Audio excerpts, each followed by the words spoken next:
স্বাগতম নতুন আরেকটি ভিডিওতে। আশা করি সকলে ভালো আছেন এবং সুস্থ আছেন। একটি গুরুত্বপূর্ণ তথ্য নিয়ে আজকে হাজির হয়েছি আপনাদের সামনে, যেটা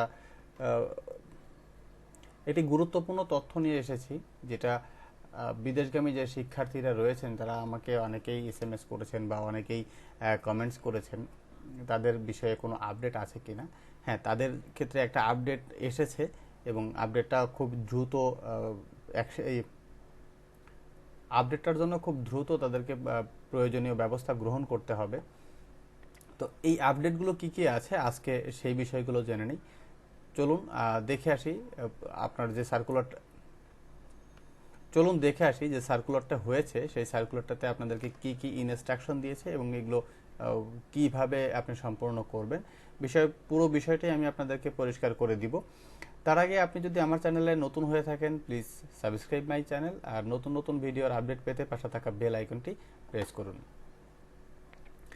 আমি গুগল ক্রোমে যাচ্ছি, আমি এখানে রয়েছি মিনিস্ট্রি অফ ফরেন অ্যাফেয়ার্স। এখানে একটা সার্কুলার হয়েছে বিদেশগামী বাংলাদেশি শিক্ষার্থীদের করোনা ভ্যাকসিন গ্রহণের জন্য রেজিস্ট্রেশন। এই সার্কুলারটা অবশ্য অলরেডি ওপেন করেছি, এখানে ওপেন করাই রয়েছে। আমি একটু যদি যাই, সার্কুলারটা 13 তারিখ মানে গতকালকে হয়েছে। শিরোনামটা দেখেন, বিদেশগামী বাংলাদেশি শিক্ষার্থীদের করোনা ভ্যাকসিন গ্রহণের জন্য রেজিস্ট্রেশন। এখানে কিছু ইনস্ট্রাকশন আছে। আপনি প্রথমত যে কাজগুলো করবেন, এই ইনস্ট্রাকশনটা খুব ভালো করে পড়বেন, আর আমি যেগুলো বলছি আপনি যদি পারেন সেটা খুব মনোযোগ সহকারে শুনবেন। ভিডিওটি না টেনে ভিডিওটি না টেনে সম্পূর্ণ দেখুন। আশা করি আপনাদের ভ্যাকসিন গ্রহণের জন্য যে প্রয়োজনীয় ব্যবস্থা সেটা সহজেই আপনারা আবেদন করতে পারবেন। এখানে যে জিনিসটা রয়েছে যে বিদেশে অধ্যয়নরত কিন্তু করোনা মহামারীর কারণে বাংলাদেশের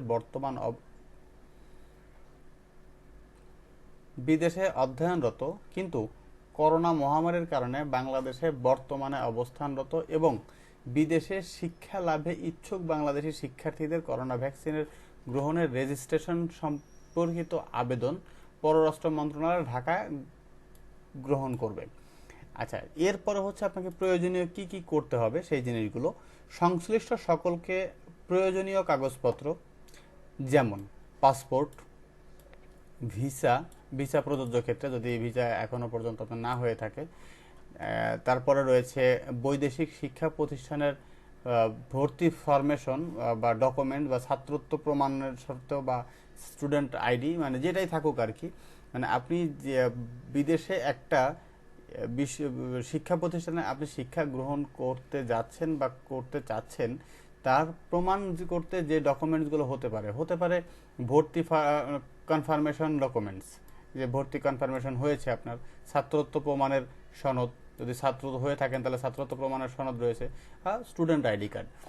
এই জিনিসগুলো স্ক্যান করে আপনি জিপ ফাইল করে একটা ফোল্ডারের মধ্যে রেখে জিপ ফাইল করে, অথবা প্রত্যেকটা ডকুমেন্টস PDF ফাইল করে আগামী 13ই জুলাই থেকে 27শে জুলাইয়ের মধ্যে, এটা একটা নির্ধারিত মেইল অ্যাড্রেস রয়েছে, সেই মেইল অ্যাড্রেসে পাঠাতে হবে। তার আগে যখন আপনি মেইলটা পাঠাবেন তখন কিন্তু একটা হেডলাইন দিয়ে দিয়েছে বা সাবজেক্ট দিয়ে দিয়েছে, যেটা mandatory subject, application for COVID-19 vaccine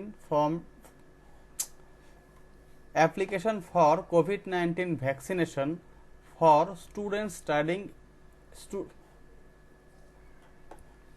application for COVID-19 vaccination for students studying abroad, in ব্র্যাকেটে পাসপোর্ট নাম্বার। তার মানে আপনার যে পাসপোর্ট নাম্বারটা, এই পাসপোর্ট নাম্বারটা ইন ব্র্যাকেটে লিখবেন এবং এটা সাবজেক্ট থাকবে। আচ্ছা, এটা তো হচ্ছে প্রথম স্টেজ গেল, আপনি একটা মেইল করলেন। এরপরে আপনাকে গুগলে একটা ফর্ম দিয়েছে, সেই ফর্মটাকে ফিল আপ করতে হবে। তো গুগল ফর্মটাকে ফিল আপ করতে হবে। আর আমি একটা জিনিস বলে রাখি, আপনি এখানে যে যে ইনফরমেশনগুলো প্রোভাইড করবেন, প্রত্যেকটা ইনফরমেশন যেন আপনার ডকুমেন্টসে অবশ্যই থাকে। কোনোভাবেই যেন কোনো ইনফরমেশন আপনি ভুল না করেন, কারণ ভুল করলেই এটা পরবর্তীতে আবার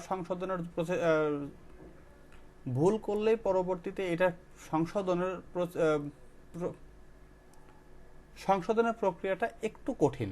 তো সুতরাং যখন ফর্মটা ফিল আপ করবেন তখনই খুব সাবধানে এবং খুব সতর্কতার সহিত করবেন। তো আমি গুগল ফর্মটায় যদি ক্লিক করি, সরি আমি একটু ব্যাক করছি, আমি গুগল ফর্ম এখান থেকে যেতে যাচ্ছি না।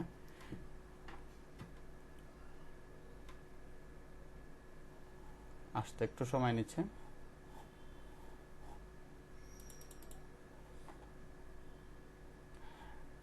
তো আমি ফর্মটা যদি ওপেন করি তাহলে সেক্ষেত্রে দেখুন এখানে আমার ফর্মটা ওপেন হচ্ছে। এই যে ফর্মটা আসলো, এই ফর্মটা যখন আপনি ফিল আপ করবেন তখন অবশ্যই খুব সাবধানতার সহিত করবেন।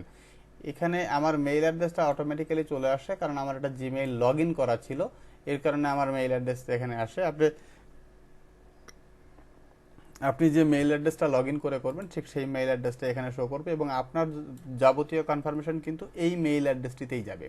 সুতরাং আপনি খুব সাবধানতার সহিত এই মেইল অ্যাড্রেসটা ফলো করবেন, কারণ আপনি এমন কোনো মেইল অ্যাড্রেস আপনি এমন কোনো মেইল অ্যাড্রেস এখানে ব্যবহার করবেন না যে মেইল অ্যাড্রেসে মেইল করলে আপনি সময় মতো পান না। অবশ্যই মেইলটাকে আপনার সময় মতো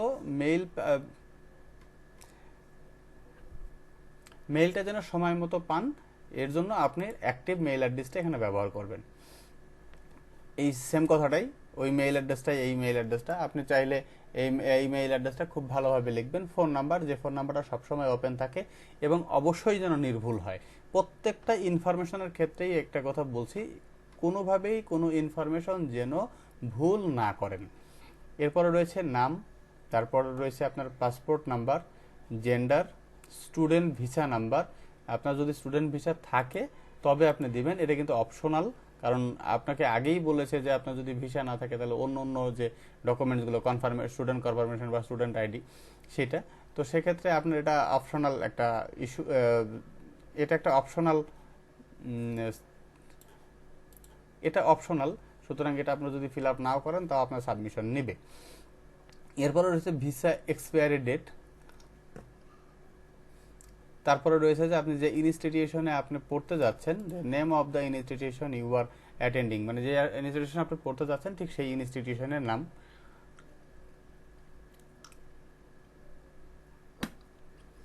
date of birth, destination of country, expected date of travel, এই ইনফরমেশনগুলো আপনি দিবেন।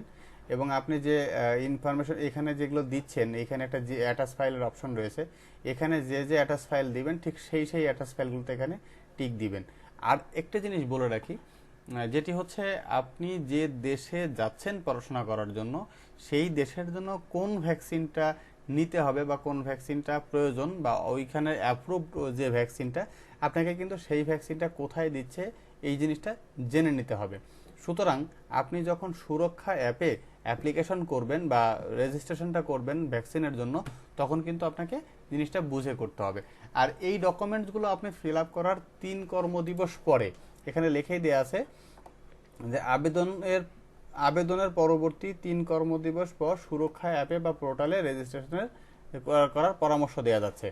আর যে কোনো প্রাসঙ্গিক তথ্য প্রয়োজন হলে ইমেইলে যোগাযোগ করতে হবে। এখানে যে ইমেল অ্যাড্রেসটা দিয়েছে সেই ইমেল অ্যাড্রেসটা, মানে যে ইমেল অ্যাড্রেসটাতে আপনাদের এই ইনফরমেশনগুলো পাঠাতে হবে, আমি ইমেল অ্যাড্রেসটা ডেসক্রিপশন বক্সে দিয়ে দিব। আর অবশ্যই প্রত্যেকটা ইনফরমেশন খুব সাবধানতার সহিত এখানে ইনপুট করবেন।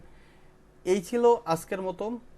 পরবর্তী নতুন কোনো ট্রিক্স বা নতুন কোনো ইনফরমেশন নিয়ে আবারও দেখা হবে। ততক্ষণ পর্যন্ত ভালো থাকুন, সুস্থ থাকুন, মাস্ক ব্যবহার করুন।